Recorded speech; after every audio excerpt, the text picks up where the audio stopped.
real treasure near you, sitting in the woods waiting for you. One of you will find it in the next few weeks. We are Vale, and we create real-world treasure hunts. If you go to findvale.com, you will see a map which shows the active search area for each hunt. Every day, the circle gets smaller until X marks a spot. You're welcome to play for free, or you can pay to receive daily clues. The treasure is assigned a real value, and as people join the hunt, more and more money is added to the reward for a winner. For players who want a head start, Vale Edge will get you deeper insights and earlier access, giving you critical information before the circle even begins to shrink.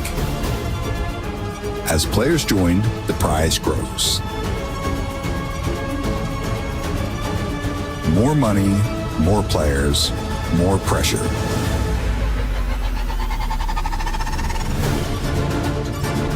This isn't a hike. It's not a weekend game. This is a hunt. The treasure is sitting there, waiting for you now.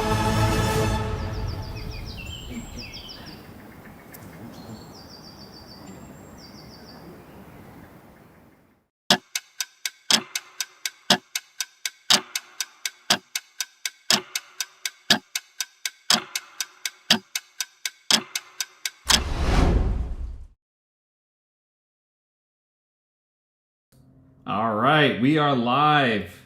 Let's see. This might be the first one that I Hey, actually everybody. have audio on. Yeah. Let's see here. Can everybody hear us okay? Hang on one second here. Let's see. Wait for some people in the chat to catch up to us. All right. Yeah, they can hear us. Hey, first time for everything. All right. What's up, everybody? Thank you all for being here tonight. We should be pretty much, let's see where we're at. We're up to 42. Just give it a quick second. We have a really exciting, fun-filled night for you guys. We're going to talk about the hunt. It was our first theme hunt, which is really awesome. And then we'll go through our clue reveal, and then also bring in our winner, Sheepy, who you all know from the Discord, to talk about how they found it. And then we have some updates on our next steps and what you can expect for the next few months from us. So Jeff, And I want to start it. I want to start it just by saying I'm so glad that this time when we got the picture of Master's feet, they weren't like all jacked up like they were after Veil 3. yeah, it's kind of shocking they recovered as quick as they did. I think Master said he added socks to his outfit this time, so it's a big improvement when you're going from nothing to socks, you know. Let's see. Let's just go while we wait for a couple more people to join in. Let's just go through some of the comments here. We have Larissa asked if there will be a physics lesson. We will most certainly get into some pretty in-depth physics today. Let's see. Do you guys remember from Veil 1 when I reached out to a paleontologist to get to the level of specificity that we needed for the dinosaurs that we were showing in the clue? I promise we leave no stones unturned. All right, let's see. We're up over 50, so we can hop in. So first of all, we just wanted to say thank you all for joining in for what we think was our best hunt yet. This is our first themed hunt, the search for Project Lira, and we leaned really heavily into that theme. And we think overall it went really well. We're very curious to hear some of your feedback, and we'll talk a little bit later about your experience with it, and to see if this is a format that we want to fully commit to going forward. But I think it was really a success, and I think everybody, from what we heard, really loved the theming element and the pulling in of the drones and the. It was a wild adventure for us to put this one on, but I think hopefully everybody enjoyed it. I don't know if you have anything. Yeah, if we think back to the like the at pre-Veil days when we were thinking about doing hunts like this Lira hunt is one of the things that got us really excited. We thought, okay, it'd be really cool to have hunts where we're tying into the history and geography of a place. That's fun, but we could also do hunts that are like really heavily tied into a theme, which is really kind of like a marriage of two different worlds that we think has like a lot of potential for this industry in general. But anyway, we were super excited for it. We had been designing that Lira canister and getting the imagery and stuff ready for a while before this, and we're just so glad that we were able to pull this off with you guys, and that you guys seem to enjoy the concept. Yep. It was super unique. I think that when we talk about like what our goals are in what we're trying to attempt with Veil is to definitely push the boundary of what we think a treasure hunt can be, and I think that this was definitely a step in that direction in bringing more of a gamification to it. Just a couple highlights. So we crossed over 2,200 players for this hunt, which was great. We had a massive amount of boots on the ground for the last couple days. We have a ton of great pictures and stuff in the Discord from all of you guys, which we really love seeing. And this was all the critters, all the it critters. was by far and away the most critter crazy hunt yet. We're definitely gonna lean into that with some merch that we'll talk about later on, but. It was not expected, I would say. We didn't think in the area that it was we would get as many as we had, and we had like just about every animal that you could possibly think of there.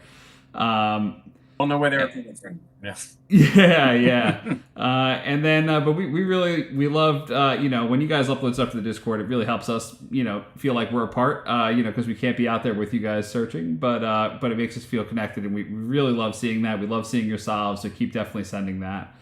Jeff, do you want to go on a little bit about the hunt? Yeah, sure. So this was our 6th Veil hunt, and I know it's confusing because we have sea hunts and those don't follow the number and whatever. But our 6th hunt, our 6th Veil hunt, which we're super excited about. We had wondered, hoped that we would get to this point, and we're really, we were surprised when we were able to do a 2nd one and a 3rd one, and now it's just such a cool part of our lives that we love, and we're grateful for all of y'all for. But what I do want to say, so about Lira. This is an idea, like I said earlier, that we have had for a long time. This is the Lira hunt is the first in a series of hunts that we'll go into more detail with at the end here. This Project Lira story has many chapters to come. I don't say that in the sense that like, oh, we're going to think about cool stuff to do. We have concrete plans and stories developed for the next 6 hunts. A very special surprise coming after that point too, and then some other hunts further down the road that we'll talk about at the end here. We are not only going to go into Lira hunts from this point forward. We're going to bounce back and forth between Veil hunts and do some Lira hunts. There's some other hunts we want to talk about a little bit later too. But we thought it would be really cool to deliver the feeling of feeling like you're in a story and making decisions as if you're the character in the story. So we're really thankful that we're able to bring that experience to you guys, and hope that with the feedback from y'all here, we'll refine it and improve it as we go. The goal was to make it feel like a real world problem solve. So we wanted to have clues that were easy to solve, hard to solve, in the middle to solve, we're looking forward to getting into the solves with you and with Sheepy in a minute here. Yeah. So real quick before we do that, now I was kind of running to get this together, so let's hope it works. But this is the clip of Sheepy finding the canister. Hopefully, let's see. Oh, well, hang on. It's sideways, but I was really rushing at the last second to get this in here, guys. So, whoops. It's been a hectic work week. And there it is. All right, so let's cut back to us. All right, sorry for the sideways video. Can't be perfect. Anyway, so it's a super exciting moment. Jeff, do you want to lead in with this or no? Yeah, sure. So, Sheepy, we're welcoming Sheepy to the party here. We just want to say, for those who don't know, this treasure was found in Lincoln Avenue Park, which is a county park in a little bit westish of New Brunswick. I know it's for many of you, I feel like it probably was quite a bit under the radar, given the lack of foliage. Certainly a risk, hiding it there, frankly, but. Paul and I, we wanted to make sure that we're exploring all different kinds of places, and there are plenty of fun parks to explore around this one. By the same token, we really can't do a park like this with our typical Vale hunts because the history and geography just really isn't there. So with that, Lincoln Avenue Park, County Park, and I think it's Somerset, if I don't want to misspeak there. And with that, we want to welcome Sheepy, the winner of the reward, $3,810, and in my view, probably more importantly than that, like the honor and pride of being one of the finders of Vale. So welcome, Sheepy. All right, thank you. Thank you for having me. And I'll just start by extending gratitude to the two of you. It's clear the tremendous amount of work that went into building the puzzle and then also curating it and maintaining Discord all the while. And then I absolutely have to give a shout out. And speaking of not being able to pronounce Discord names well, Coagula and Piger. Literally, Coagula and his son and their friend were probably less than 2 minutes behind me. So I was legit stashing stuff in the bag when they were coming up, and my husband and dogs kind of intercepted them, which bought me a little time to make a video to send to you guys. And then Piper showed up as well. But their sportsmanship and just how they handled what must have felt like the most sour grapes of their entire life, because I certainly would have felt that way, was just awesome. So kudos to them, and actually to everybody that was putting in a lot of work. But yeah, it was a bit crazy. And in the video, I was definitely out of breath because I was aware there were people close by, and I was running through weeds that exceeded my height, and I'm pretty tall. And then getting in through some thorns and some bushes, which I knew would be there from the trail cam and watching and kind of analyzing Pope Mothball's style, shadows and cloud cover, what I was looking for. But my kiddo, my 7-year-old, who we don't normally let into the thick, he kind of hangs out on the flank with the doggies and one of us, was right behind me. And so I was like, honey, we've got it. And he was just ecstatic. And if you see on Discord, he's now got the world's coolest nightlight in his room, and a giant stuffed Pikachu visits it, as do his other stuffies at night. So I hope that is at least a little consolation for folks. That's cool. Yeah, I gotta be honest. Like, I'm getting the chills, like hearing you say that, because a big part of why we wanted to do this is to tap into that feeling of when we were kids of always wanting to find a treasure. And it's just so cool that for your family and for your son, like that's something I hope that he has a really positive memory of for forever, and sharing that with you guys. Oh, absolutely. Yeah. Can you tell us, so like, I know we've heard of a few people who've gone out with family before, but what was that like, searching with your family and at times knowing that you might need to go a little bit deeper and search in the woods for something that you feel maybe comfortable with, and other times maybe you might think, well, maybe it's right along the trail, or could you share? Yeah, I mean, it was a little bit of a challenge. So the key with younger ones, because they're not going to be able to keep up with the physicality of it. And then there's just the safety element. And I know there was some chat on Discord about not knowing just who might be out in the woods or possibly even living there, which I encountered when I was on one of my shifts hunting on Sunday in a different part of the town. But having using our van, our minivan, our fam van as a go-to location for him, where he and the dogs could cool off, hang out. We were reading books back and forth when my husband was out searching a patch, and then my husband would get a breather, load down with some Gatorade, and I'd be out looking. And then when it seemed like there were more open spaces, like we were going around the edge of soccer fields, or he was doing swings on a playground. And I think that this hunt, in its kind of urban setting with these patches of woods, allowed for that approach a lot more, that tag teaming. than say when we took him to the last Vail hunt, which was in the Pine Barrens. But finding Black Forest burned with the lines, and we had the dogs with us, so I mean their own source of entertainment and kind of protection, if you will, because they're very protective of him. Like that was a comfort too.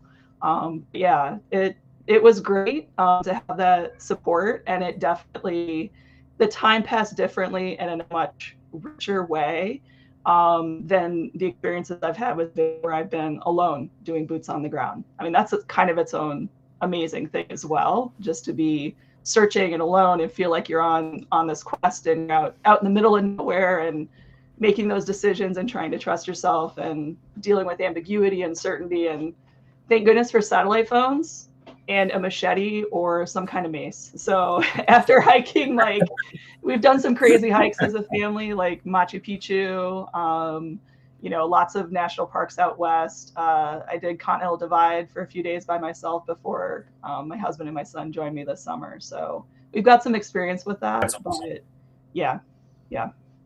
So you said that you knew that this was kind of going to be an urban type of setting, which is different from some past hunts. So can you talk to us about how you kind of honed in on an area and ultimately Lincoln Avenue Park? But what made you choose that instead of the Delaware and Raritan Canal Trail or Colonial or any of the other parks, Sourland, frankly, until the end there? Well, I did hunt Sourland on my own.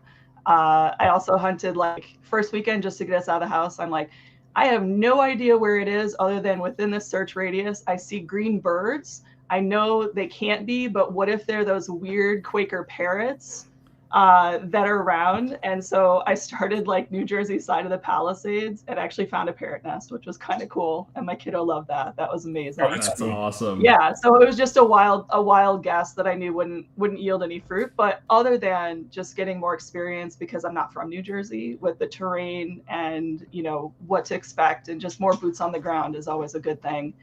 And then, checked out Sourlands, did Lord Sterling and started to see lots of moss on logs. And I'm like, oh, this is better as far as general region. What really allowed me to do it though was not getting too worried about the mosaic clues until I knew I had enough information to get a search, like to narrow down kind of a swath. And then I was able to figure out, I knew on Friday morning, roughly 2 square miles spot where I wanted to search. But I'm a teacher, so I had classes. We had soccer game. And then Saturday was a treehouse warming party for my son. So we're like, if it's still not found, like we got to get out on Sunday. And I couldn't believe it when my husband pulled up on Saturday night. He's like, you're not going to believe this. It's still not found. I'm like, okay, well, we're getting up at the crack of dawn. And we're just going to do this thing. And we're going to start, and I'll explain how I knew to start at the north part of the sector and work my way down. So we'd love to hear your solve. Yeah. So what do you want to hear about? So let's talk. How did you? Go ahead. Yeah, go ahead, Paul. Go ahead. I was gonna say let's talk about how you were able to start narrowing down the search area, especially in those final few days. I think you said like on Friday you kind of thought you had it down to a couple square miles. I would love to hear how you got down there, what clues you used and what context you used. Yeah, well, I think the Vail Finder was tremendously helpful if you were getting those to find those overlapping sections where it's possible that it could be. And then the elimination clues, when you knew what was out for sure, that could limit that area even further and allow you to collapse it some more. I was really waiting for, so I do have a background in physics, big shock probably. So I was waiting for, well, I need to know how long it was in the air, what its potential like 37-degree bearing was. I need to know where that bearing line is. And so the console on the B2 had an AI image cut through that went through, what was the name of it? Springfield Lake, I think.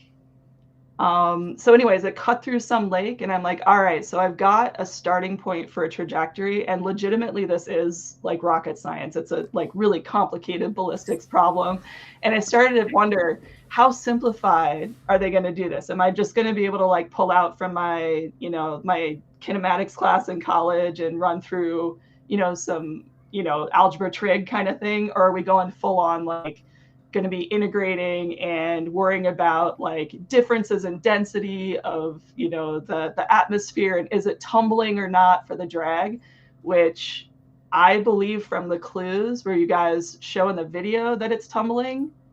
And then also where you say like it's in an area of like colder, like that's a denser atmosphere, like all of those things factor in to like you're not ever going to get a point, because like this kind of prediction is like the weather. You're going to only be able to get like a probable zone. And I knew that zone, once I had the double elimination clue, where people know the first time the overlapping drone band showed up and there were two red areas of overlap, I was like, oh, it's totally the northern one based on the previous line that I had. And then I knew it was going to be the upper part of that from running some back of the napkin math. So I was able to narrow that down. I'm like, and then with that sector, with that dumpster parking lot, I was like, oh, dude, it's the top one, and it's along the top edge. So legit, we started on the most fringe area up top of that arc and worked our way down. So like, and it was right near, pretty close to the top.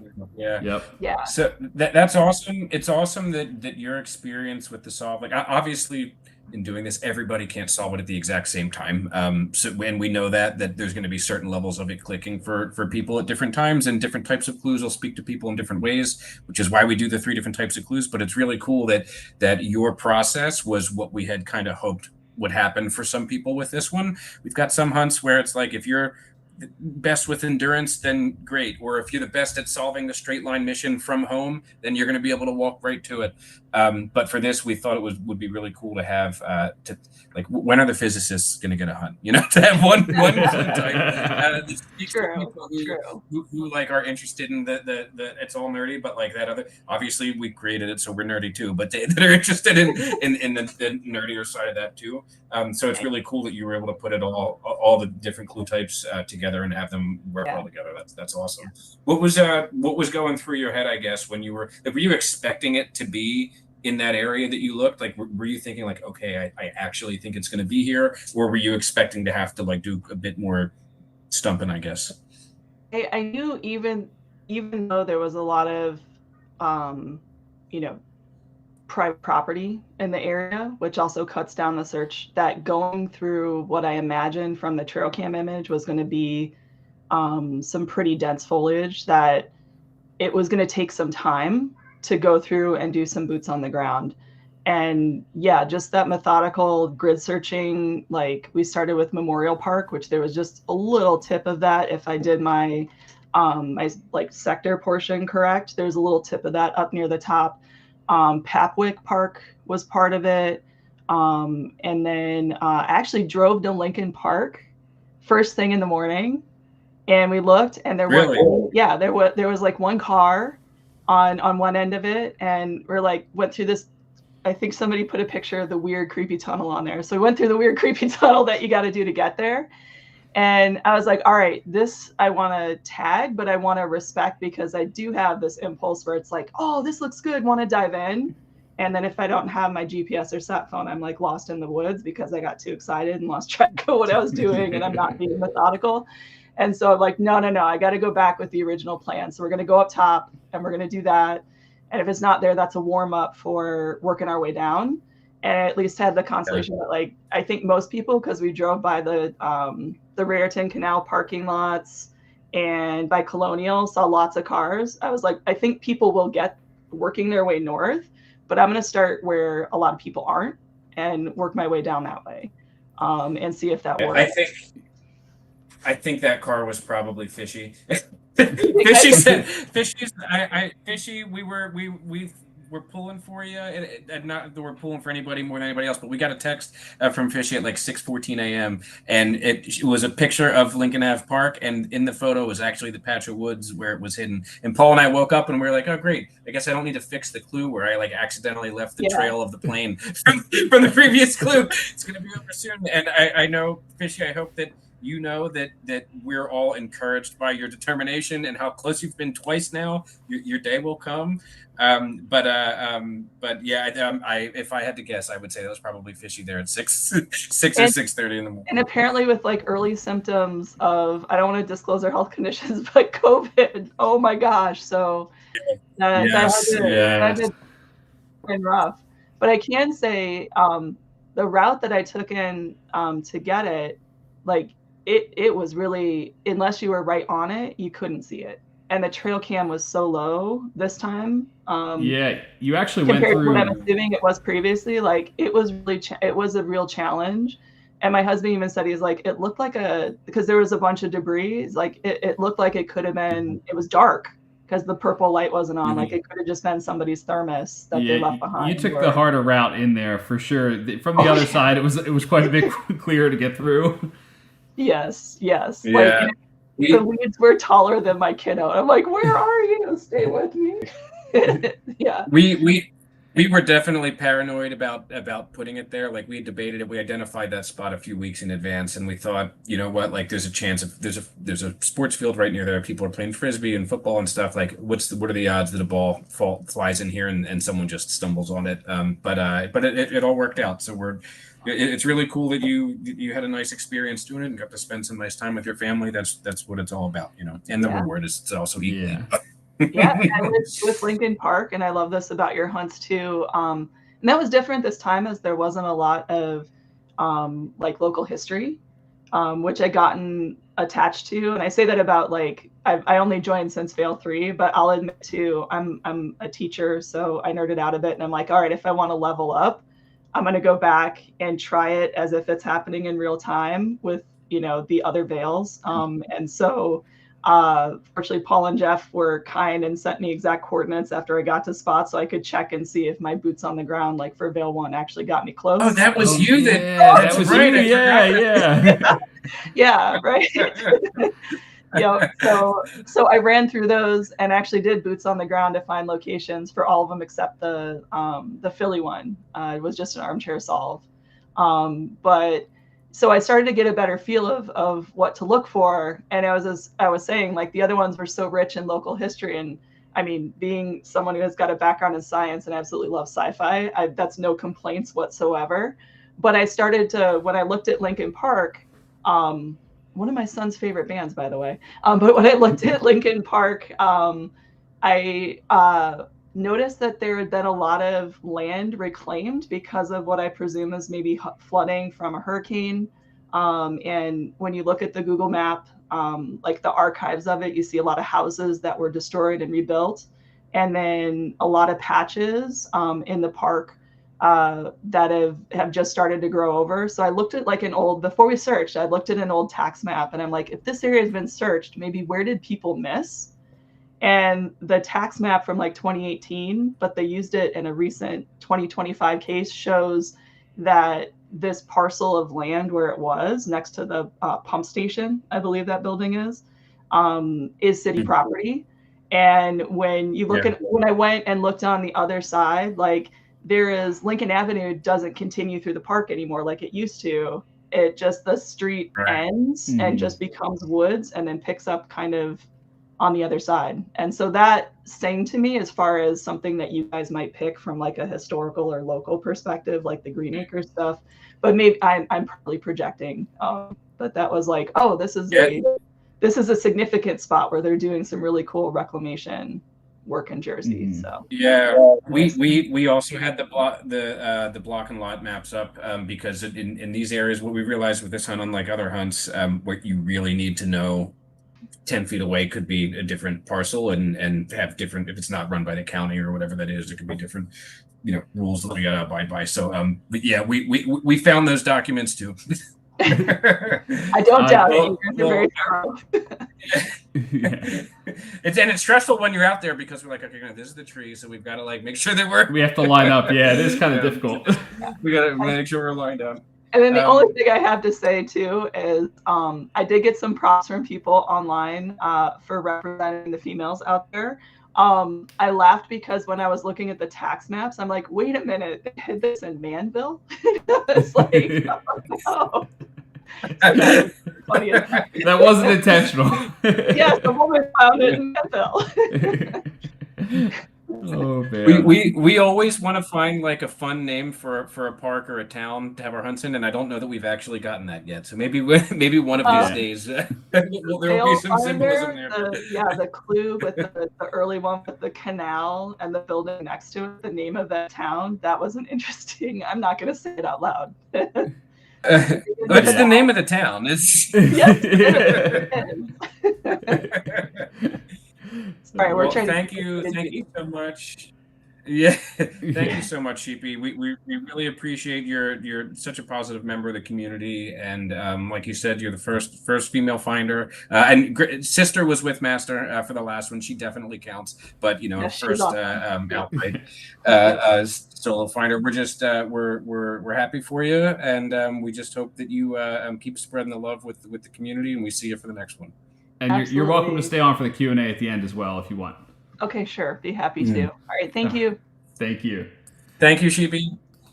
So now we'll jump into our solves. Before we do, just two more things I want to bring up real quick about the placement of the trophy and stuff. One, Dan brought up a fun fact that that area where the treasure was hidden was under 10 feet of water during one of the hurricanes. We debated this to a degree that is kind of insane about whether we said, what are the chances that there's a 100-year flood? And we're pulling up flood maps trying to off season. Yeah. We're trying to make sure that we're not making a horrifically bad decision. But we ended up moving forward with it and got lucky, we'll say. But Jeff was like, oh, there's probably like a 1% chance. And I was like, yeah, I think we're good on a 1% risk. And we kept going back and forth about it. But and then the other thing I wanted to mention too was that in about 50 feet from the treasure the day before, Master and Sister and a few other people took a photo in the exact spot as they were walking to go search somewhere else, and they were right next to it, which was really funny. So with that, we'll hop into clues and solves now, or at least as we intended them to be. I know we heard Sheepy's perspective and what her solves were, but we want to show you guys what our thought process was too. So I think you can see the screen here. We're going to do this one a little differently. Okay, great.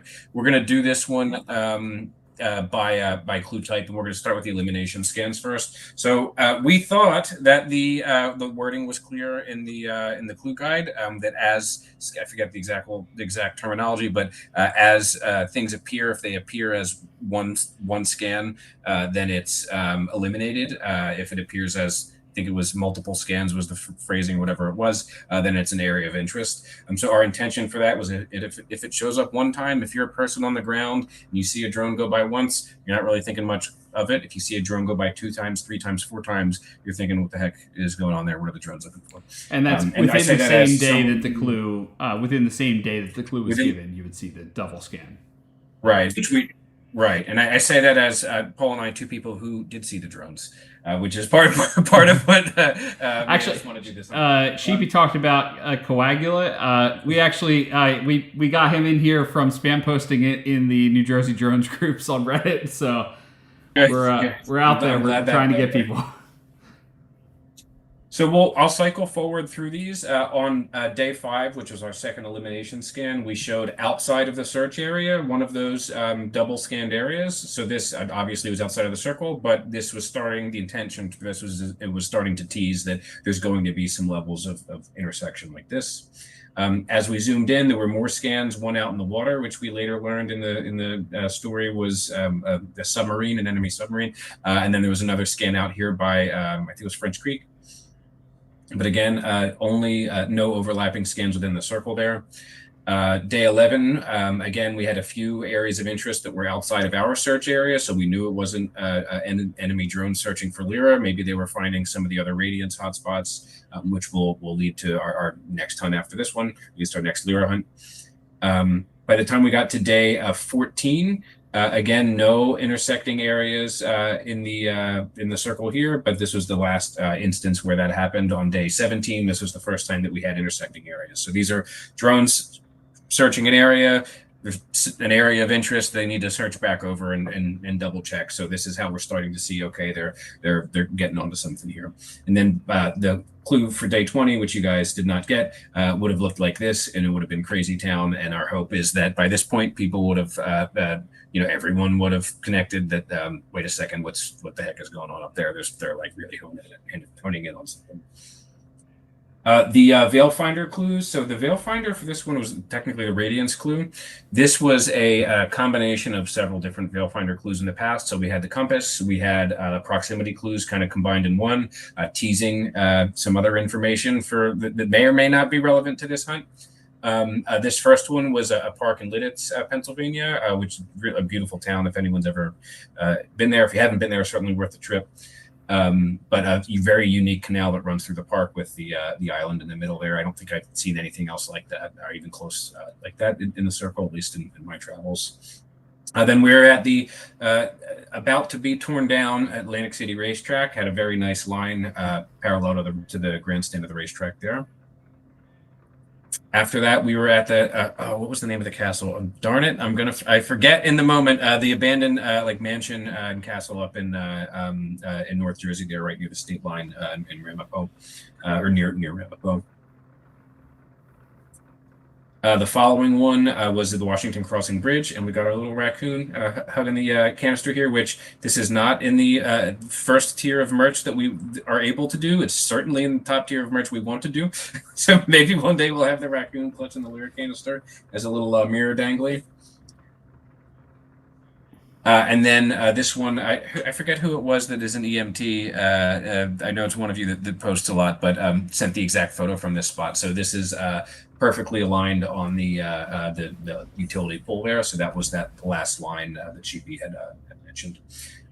So those were the Radiance clues. And then for the mosaic reports. So these didn't really give a ton of information until the end, but we've got some fun stuff to share that we think that maybe people didn't pick up on with these. So we know when the flight or where it departed and where it landed. We know, as I skip forward here, we know the departure time was 0200. The duration of that flight was 15 hours. So we know that it landed by 1700. I guess is it Central Time? I believe it's Central Time. Yes. So by the time, do the East Coast time. So with that information and the information that the catalyst here is a storm, which we saw in the teaser video, we can go back and look at all the storms that happened in the circle, in that time frame, and a little bit early, but start to kind of pin down when that might be. So then we know that the pitch is at 0 degrees, so the B2 is flying pretty level. The altitude 65,000 feet, and yes, that's 15,000 feet higher than the service altitude of a B2. But hey, man, that's what Lira does. So after this, we really start to hone in on the area, because we're leaving the base, we're over St. Louis, over a city in the Appalachians, and now we're the background city here is Washington, D.C. We know the mass of the Lira canister and the airspeed. After the pass over DC, we can see this is Philadelphia in the background. We have dimensions of the canister. We know the bearing at the time that the canister was released. And pretty importantly with this one, the cloud shape in the background here. You can go back. I'm going to pull it up on the screen now. You can go back and look at the cloud cover over Philadelphia at the the whole time frame, frankly, for the window for when this would have happened on November 1st of 2024, and the cloud cover that we show in that image perfectly aligns with the cloud cover that we see in Philadelphia there. So it would have been possible to calculate 6:44 a.m. I'm going 750 miles per hour. By the time I'm hitting the circle, 3 minutes would have passed by. What does it look like if I fast forward 3 minutes? And that is what you get over here at time did I say 6:44, 6:49? Actually, maybe it was 5 minutes by the time that it comes to the spot here. But you can tell what the cloud is going to look like within I think every 2 or 3 minutes they do these scans updated. So with this, you could overlay this on the map, which I will show everyone here, to see what at the time when that cloud cover existed over Philadelphia, this is what would have been happening in the circle. So it would have been possible to identify this as a potential area on day I go back to the clue here, day 13, and I'll turn the day 13 circle on, which is still this quite a bit larger circle, but knowing likely in this heavier part of the storm there is when the canister would have detached, and using that to kind of project out where the area might be. So if someone had figured this out earlier on with the cloud cover in the background of the Philadelphia clue, it would have certainly taken out all of Sourland, everything below Sourland, and everything to a certain degree. When you use the bearing of 37 degrees, you would have started to be able to hone in on it a little bit with just that bit of information on its own. Bringing back up the, wrong one. The following one is day 16. So here we're inside the B-2 bomber. We know that there's a tailwind and a crosswind, 48 miles an hour. And so with that, from knowing that it's from the left, we know that this line of 37 degrees, we're going to be to the right of it. We can see with the map overlaid in the center console here where that line would have fallen. And that line would have existed as this blue line right here. So we knew that we were to the right of that. So with that information, and as we go to the next one here, which is the latitude and longitude, with that information, what you could have done, and I know this is to some degree what Sheepy had done, would be to project out to the right of that, how far would the canister have fallen now. So what we wanted to do is we wanted, yes, the physics of this and the assumptions that are built into that physics could lead you to a much smaller area, but you could take a look at more like high school level physics and simple equations to like get a broader area that still would have been beneficial at this point in the hunt. Very beneficial, frankly. If you don't factor in air resistance, the canister is going to hit the ground pretty quickly. But even so, and that's what this line would represent, is if there was no air resistance, we know we would have been to this offset, which was like 0.8 miles or something like that. So we knew that it had to be to the right of this line. You can take a look at what's a more extreme version of air resistance and how does that factor in. And the way that we did this, and I'm going to pull up my window here again, if I could remember which one it was. We reached out to a physics professor who told us to take a look at the formulas on this site and also made us aware of some of the things that these formulas wouldn't account for.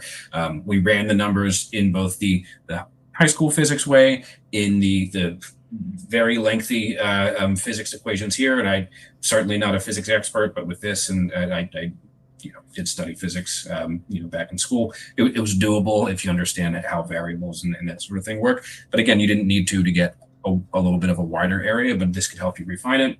We also, of course, ran these numbers through ChatGPT afterward and made sure that what we were proposing is something that other people could get if they follow the same path and work toward refining it in similar ways. So I know Sheepy had mentioned tumbling.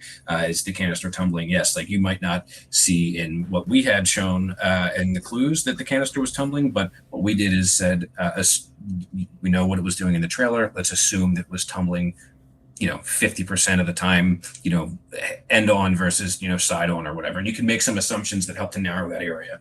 And in doing that, you can find what sort of like a maximum kind of delta is. And then with all of those values factored in, this was the line that you could have gotten. But without that line, what our hope was that people would do, if I kind of turn these off, would be to find a wedge from that point where the canister detached, so that you can know it could be anywhere within this wedge heading in this direction, because we know that the canister would have traveled about 10 point whatever miles with air resistance.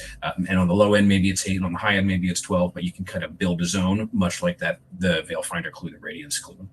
So with that, and knowing that it wasn't going to be, closer than 6 or 7 miles to the point where it detached, there weren't many parks in that range. Certainly the DNR Canal Trail is in there, but by this point, many other things have been eliminated. So it's cool that level of thinking that went into it. Sheepy, you were able to apply that in a way that led you, right toward where to search for. So it's awesome.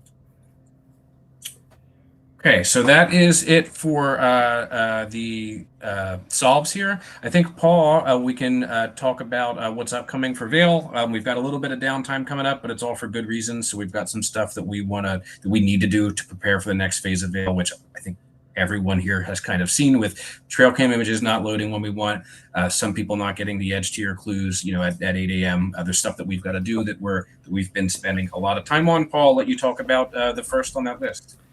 Yeah, so the first big point is we're going to be moving platforms. So currently we've been using WordPress, and we really have kind of reached the extent of which we can push it at this point. It's just not customized to what we need. And so there were issues that have been popping up that we've been kind of band-aid fixing, but this hunt was a little harder to ignore. A couple of them with the edge upgrade and not functioning perfectly, and then also we've some trail cam issues that are in our backend platform, and so basically I've been spending every minute of non work time creating our new site, which will come with a whole host of benefits. It's going to be a lot smoother. It's much more easier management for us. And then on top of that, there's going to be a lot of features that you guys are going to get access to. They're going to be make it easier for you guys to interact with the hunts. It also, it's just going to be a very large improvement. And then maybe not exactly at the launch of when we do the site, but very shortly after, will also come with an iOS and Android app, which I know a lot of you have been asking for. So that's going to be super exciting. Two things I want to add to that. Like, very important, obviously, that the experience is at least the same, if not better, for you guys. But it's also going to make it so much easier for us to plan hunts rather than having to do it all in Google Earth, and you can't do the circle and get the coordinates at the same time. And to make a change is like, oh my God, now I have to go check all these things. It is really time consuming now.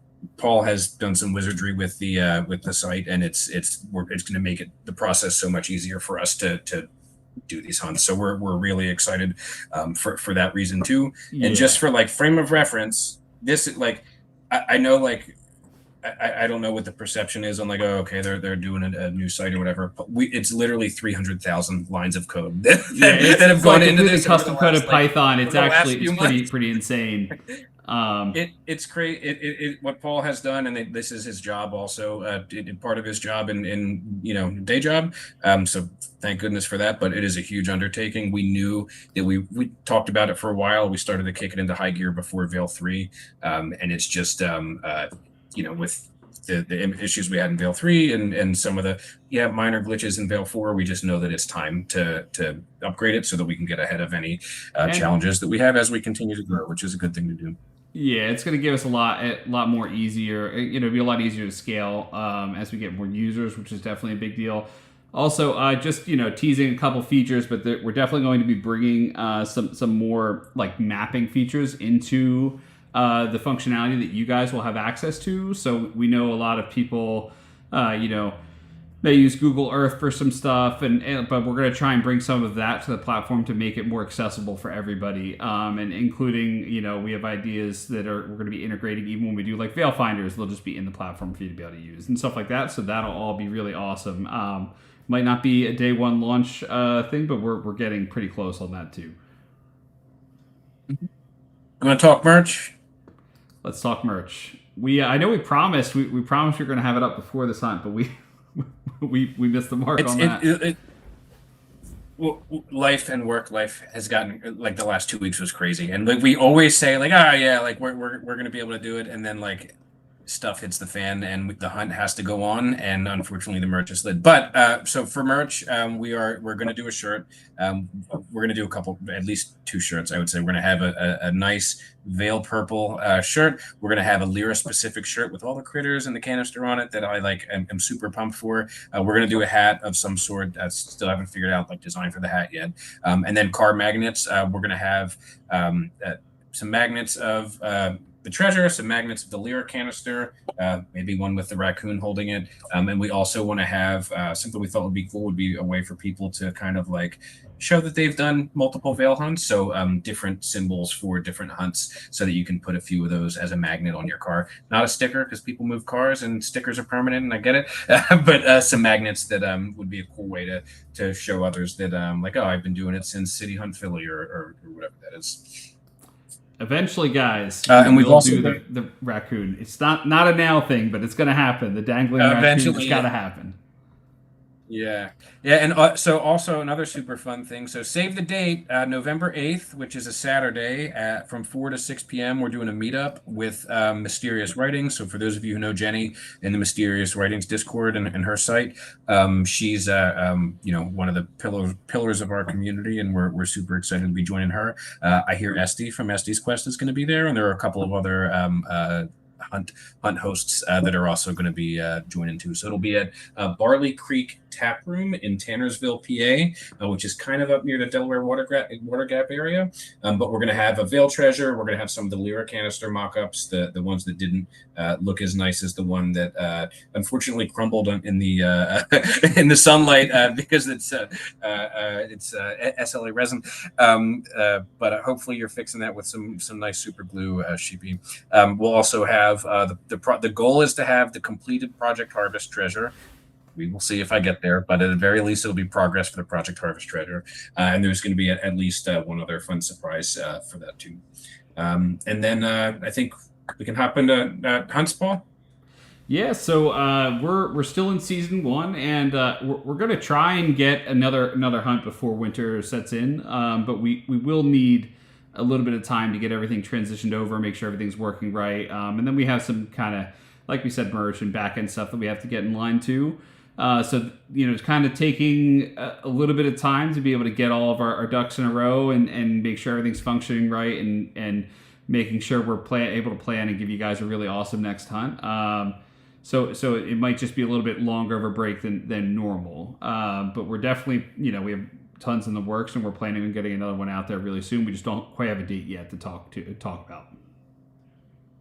Yep. Yeah, and like we said, we're going to have traditional Veil hunts. We're going to have Lira hunts. We want to have sponsored hunts that we're going to throw in the mix too. So we're TBD on what it is next, but we'll keep you guys updated. We do need this downtime to get things in order and to make sure that we can get a really good experience for you guys coming forward. So we're not sad about it. I was talking to Paul. I said, Paul, I feel like if we don't do another hunt for 3 months, like we're going to be as busy as we've ever been with Veil stuff because there's so much to do.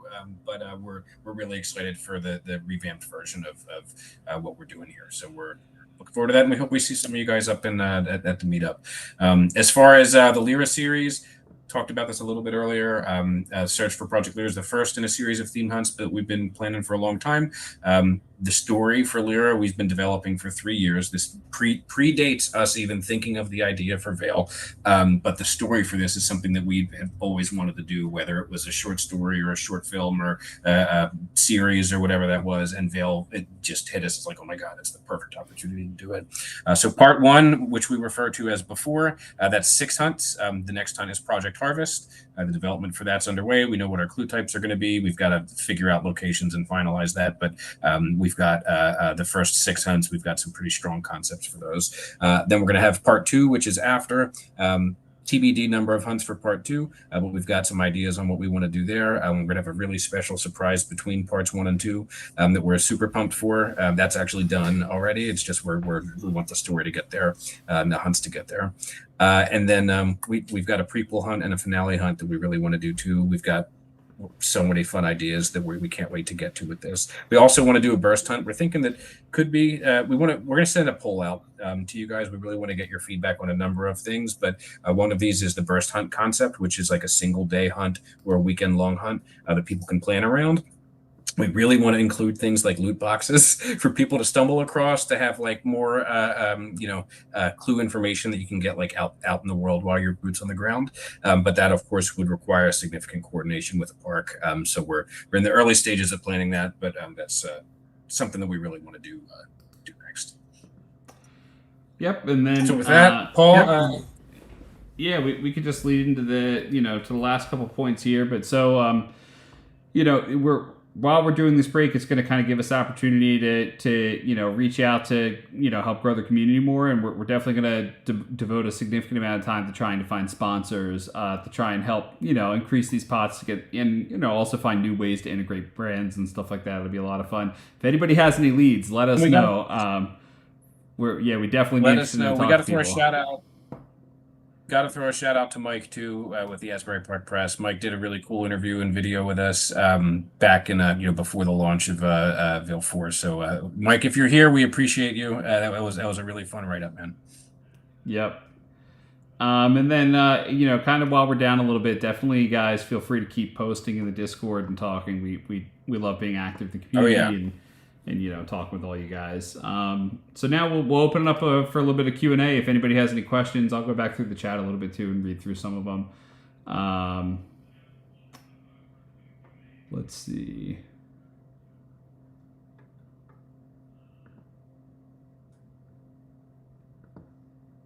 When the app comes out, do we need to use it?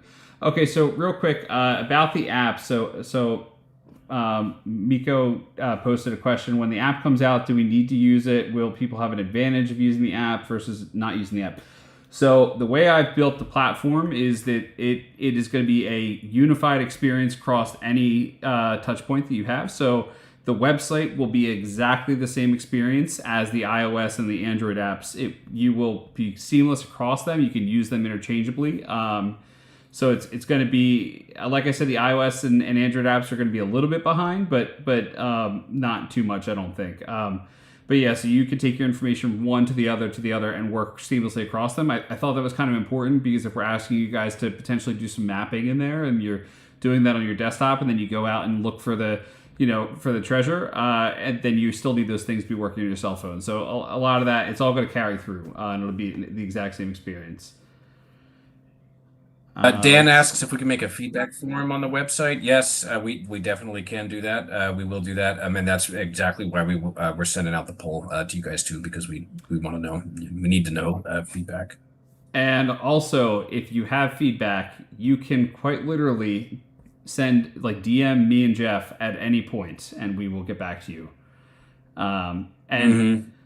We don't answer you guys. I don't want you to feel like we're ignoring you. But when you send us stuff during the hunt, we don't answer you guys. Obviously because we don't want to be biased or anything like that.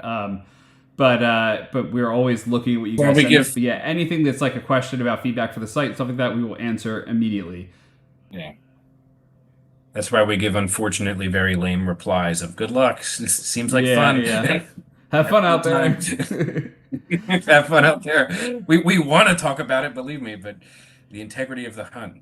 Yeah, there was a moment this hunt where everybody was looking at the drone scans and they all realized it wasn't in Sourland, and there was just a moment of silence in the Discord. I feel like everybody was frantically trying to come up with a new plan. Let's see. There were a couple questions up higher. Dan asked what the site was for the cloud cover. Oh, you mean for the historical weather map? Weather.us. Yeah, weather.us. Let's see. Just taking another look. How many users were on this file? We have 2,200 users on the site now. From what we can tell, about 1,300 people participated in this hunt in some capacity. This is another reason why we are transitioning to the new platform. We're going to be able to have a lot better of a grip around the statistics for our site. And that'll be something that we can hopefully use to pitch sponsors onto. So stuff like that is going to help make it easier for us moving forward. We kind of get some vague stats that we have to kind of create inferences on. But we do know that about 1,300 people were participating at least in some capacity with this hunt.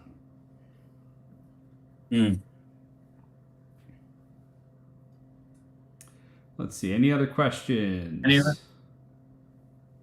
What you say, Jeff? No, I was just going to say if there's any other questions. Any questions for Sheepy? She's still here. And I'm just going to keep scrolling up. Sorry, there's a long chat. It's kind of... Date and time. Yeah, date and time for the Tap House in Tannersville. It's November 8th, which is a Saturday. Let me confirm it so I don't misspeak here. It is, Saturday, November 8th at Barley Creek Tap Room in Tannersville, PA from 4 to 6 p.m. And there are 2 Creek Tap Rooms in Tannersville, PA. It's not the one in the strip mall. It's the main one. Let me, can I pull up? I can pull up on Google Maps real quick. Oh my gosh, of course I can, because it's right here. Barley Creek.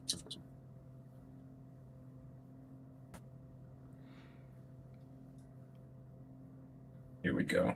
Barley Creek Brewing Company is I shouldn't say tap room because it's technically called brewing company. So Barley Creek Brewing Company, but we'll send something out. We'll have a little graphic for us and for Mysterious Writings and SD's Quest to share, and some of the other, at least one other one host is going to be there too.